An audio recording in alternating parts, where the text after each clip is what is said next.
afternoon, sunshine. Good afternoon. Isang mapagpalang araw. Isang maulan ulit mga guys. Yan, nag-i-start tayo nag-harvest ng ating alagang pugo.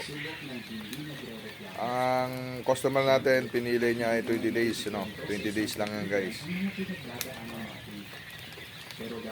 Depende kasi sa customer kung ilang days ang gusto niyang alagaan. Pero kalimitan sa atin, 25 days ang naalagaan natin. Budget meal lang siya. Budget meal. Yan.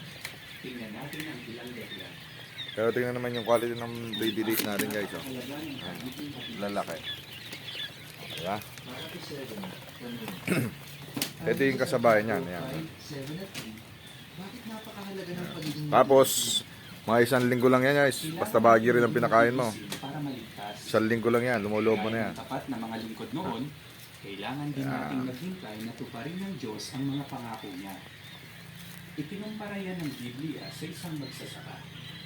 Salamat guys sa mga nagnanais na mag-alaga ng pugo. Pwede nyo akong i-PM. PM nyo lang ako. Salamat. And then kung meron kayong mga tanong, pwede nyo tingnan yung aking YouTube channel. Tapos subscribe na rin kayo. Please follow and subscribe na lang din ha. Salamat.